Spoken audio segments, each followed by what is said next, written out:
অনেক দিন আগের কথা। তখনকার দিনে গ্রামগুলো ছিল নির্জন, রাস্তাগুলো অন্ধকার, আর মানুষের মনে ভয় আর বিশ্বাস মিশে থাকত একসাথে। সেই সময় একটা লোক ছিল, তার নাম রাহুল। রাহুল ছিল না সাধারণ মানুষ।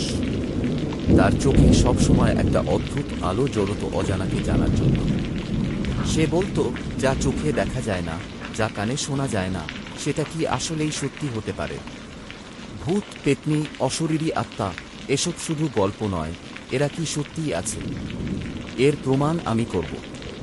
ছোটবেলা থেকেই রাহুল এই কৌতূহলে ডুবেছিল। গ্রামের বুড়োদের কাছে বসে শুনত ভূতের গল্প। তারপর একা একা বেরিয়ে পড়ত। প্রথমে গিয়েছিল গ্রামের পুরনো কবরস্থানে।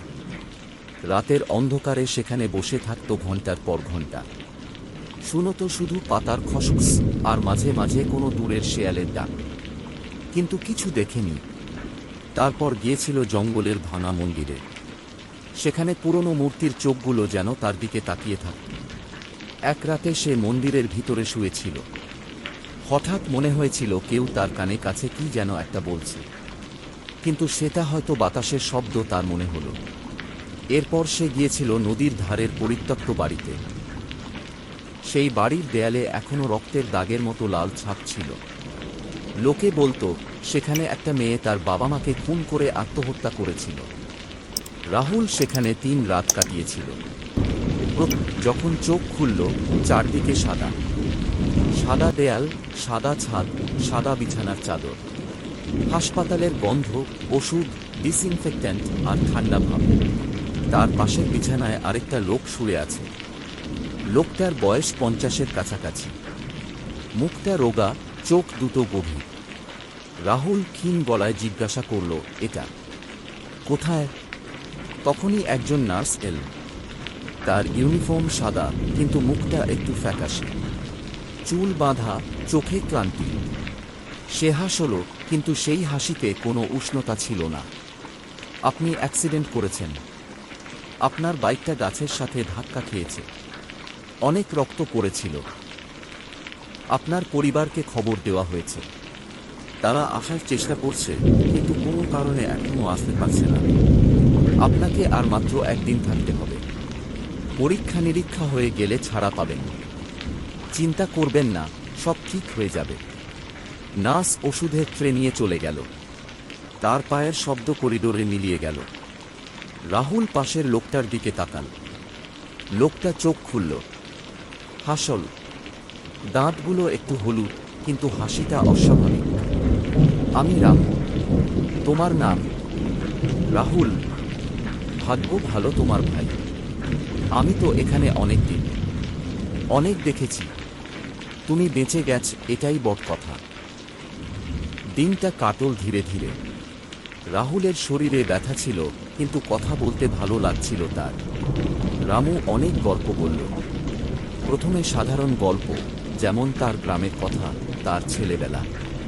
কিন্তু সূর্য ডোবার সাথে সাথে তার গলা স্বর বদলে গেল। যেন অন্ধকারটা তার গলায় ঢুকে পড়েছে। সে বলল, শোনো রাহুল, এই হাসপাতালটা সাধারণ নয়। দিনের বেলায় সব ঠিকঠাক থাকে, কিন্তু রাত হলে এটা জেগে ওঠে। জীবন্ত হয়ে ওঠে এই হাসপাতাল। প্রথমে এর অর্থ না বুঝে রাহুলের চোখ চকচক করে উঠল। তার সেই পুরনো আগুন জ্বলে উঠল। কিভাবে? বলো বিস্তারিত। রামু চাপা গলায় শুরু করল। ঠিক রাত 12টার পর করিডোরে শুনতে পাবে হাঁটার শব্দ, যা হয়তো পাহারাদারের জুতোর আওয়াজ। যেন সে তার কাজ করছে। দরজার ফাঁক দিয়ে তাকাবে, কেউ নেই। শুধু আওয়াজ এগিয়ে আসবে, তোমার ঘরের সামনে দিয়ে চলে যাবে, তারপর আবার ফিরে আসবে। কেউ কেউ বলে সেই পাহারাদার 50 বছর আগে এই হাসপাতালের নাইট গার্ড ছিল। এক রাতে সে নিজের ডিউটিতে ঘুমিয়ে পড়েছিল। সেই রাতে কে এক রোগীকে মেরে গিয়েছিল। সেই অপরাধের শাস্তি এখনো সে ভোগ করছে। চিরকাল হাঁটছে, কিন্তু কেউ তাকে দেখতে পায় না। রাহুলের গায়ে কাঁটা দিল, কিন্তু ভয় নয়, একটা অদ্ভুত উত্তেজনা। সে আরও জিজ্ঞাসা করল। রামু বলে চলল, আর তারপর ঠিক 2টা 42-এ ঘড়ির কাঁটা যখন 2:42 দেখাবে তখন একটা মহিলা আসবে। সাদা শাড়ি পরা, চুল খোলা, পিঠ পর্যন্ত লম্বা, হাতে একটা পুরনো কাঠের খেলনা, একটা ছোট ঘোড়া। সে করিডোরে ঘুরে ঘুরে কিছু খুঁজবে, দেয়ালে হাত বুলিয়ে। কেউ বলে সেই মহিলার 2টো বাচ্চা, এক ছেলে এক মেয়ে, এই হাসপাতালেই মারা গিয়েছিল অপারেশনের সময় ডাক্তারের ভুলে। সে পাগল হয়ে গিয়েছিল। তারপর ঠিক 2:42 বিষ খেয়ে আত্মহত্যা করেছে। এখনো খুঁজছে তার বাচ্চাদের। যদি তুমি তার সামনে যাও, সে তোমার দিকে তাকিয়ে জিজ্ঞাসা করবে, আমার ছেলেটাকে দেখেছ, আমার মেয়েটাকে দেখেছ? যদি উত্তর না দাও, সে তোমাকে ধরবে। রামু থামল। তারপর নিজের গল্প শুরু করল। আমার নিজের ঘটনা শোনো। আমি যখন প্রথম এসেছিলাম তখন পাশের বিছানায় একটা বুড়ো ছিল। নাম ছিল হরিপদ। সে বলেছিল, রাতে কখনো জানালা খুলো না, আর কখনো লিফটে একা যেও না। আমি হেসেছিলাম। এক রাতে জানালা খুলেছিলাম, বাইরে অন্ধকার। হঠাৎ দেখি জানালার নিচে একটা ছোট ছেলে দাঁড়িয়ে। তার মুখটা কালো, চোখ দুটো সাদা। সে বলল, চাচা, আমাকে ভিতরে নাও, ঠান্ডা লাগছে। আমি হাত বাড়িয়েছিলাম, তার হাতটা যেন বরফ। পরের দিন সকালে দেখি হরিপদ মরে গেছে। তার গলায় একটা কালো দাগ, আর আমার ডান হাতে এই দাগ। রামু হাতটা তুলে দেখাল। সত্যি একটা কালো ছাপ, যেন কেউ চেপে ধরেছিল। রাহুলের মনে হলো সব সত্যি। তার সেই পুরনো ইচ্ছে, সেই কৌতূহল যেন আগুন হয়ে জ্বলে উঠল। সে ভাবল, আজ রাতে আমি দেখব, আমি প্রমাণ করব। রাত বাড়ল। হাসপাতালের আলো কমে গেল। শুধু দূরের একটা লাল ইমার্জেন্সি লাইট জ্বলছে। রামু ঘুমিয়ে পড়ল। তার নিঃশ্বাস নিয়মিত, কিন্তু কেমন যেন অস্বাভাবিক গভীর। রাহুল উঠল, পা টিপে টিপে দরজা খুলল। করিডোর অন্ধকার, বাতাসে ওষুধের গন্ধ আর একটা পুরনো ভ্যাপসা গন্ধ। সে হাঁটতে লাগল। প্রথমে কিছুই নয়, শুধু তার নিজের পায়ের শব্দ। সে ভাবল, সব মিথ্যে। রামু গল্প বানিয়েছে, ফিরে আসছিল।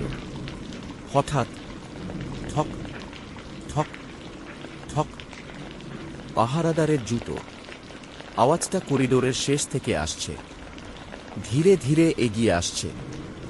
রাহুল দাঁড়িয়ে পড়ল, দরজার ফাঁক দিয়ে তাকাল। কেউ নেই, শুধু আওয়াজ। এবার আওয়াজটা তার ঘরের সামনে এসে থামল, তারপর আবার চলে গেল। রাহুলের হৃদয় লাফাচ্ছে। সে দৌড়ে ঘরে ফিরে গেল। বিছানায় শুয়ে চোখ বন্ধ করল, কিন্তু ঘুম আসছে না।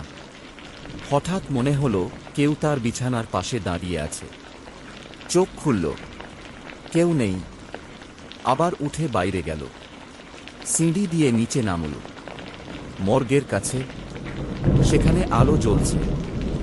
ভিতরে একটা টেবিলে একটা শরীর, কিন্তু শরীরটা নড়ছে, হাতটা উঠছে, পড়ছে। রাহুল দেখল একটা ডাক্তারের ছায়া, সাদা কোট, হাতে সিরিঞ্জ। সে বলছে, আরেকটা ইনজেকশন, আরেকটা। রাহুল দৌড়ে উপরে উঠল, লিফটের সামনে এলো। লিফটের দরজা খুলতেই ভিতরে সেই ছেলে, মুখ কালো, চোখ সাদা।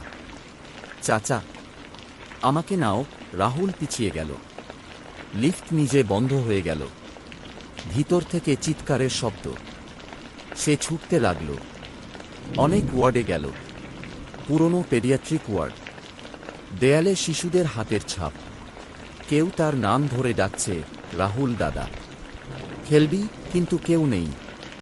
একটা ঘরে ঢুকল, সেখানে একটা মেয়ে শুয়ে আছে বিছানায়, চোখ খোলা। সে বলল, আমার খেলনাটা দাও। তারপর মিলিয়ে গেল। আরও অনেক। একটা ঘরে দেখল একটা বুড়ো বসে আছে, তার মাথা ঘুরছে। বলছে, আমাকে মুক্তি দাও, আমি তো মরে গেছি। রাহুলের শরীর ঠান্ডা হয়ে যাচ্ছিল, হাত পা অবশ। সে বুঝল এটা ঠিক নয়। এরা তাকে টেনে নিচ্ছে। যদি আরও থাকে, তাহলে সে আর ফিরবে না কখনো।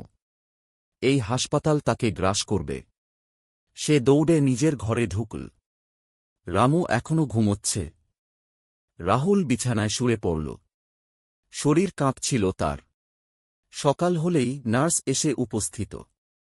আপনি ঠিক আছেন তো? আজ ছাড়া পাবেন। ফ্যামিলি এসেছে নিচে। রাহুল উঠল। পাশের বিছানা একদম খালি। সে জিজ্ঞাসা করল, যে লোকটা পাশে ছিল, রামু? সে কোথায় গেল? নার্স অবাক। কোন লোক? এই ঘরে আপনি একাই ছিলেন গতকাল থেকে।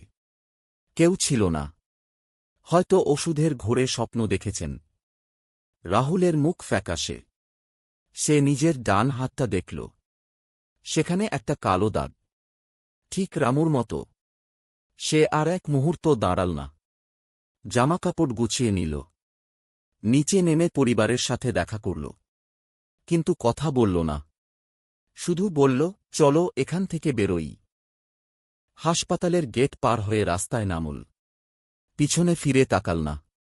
কারণ সে জানত, যদি একবারও পিছন ফিরে তাকায়, বা যদি আর কখনো এই জায়গার কাছে আসে, তাহলে এই হাসপাতাল তাকে চিরকালের জন্য নিয়ে রেখে দেবে। তার আত্মা এখানেই আটকে যাবে। সেই থেকে রাহুল বদলে গেছে।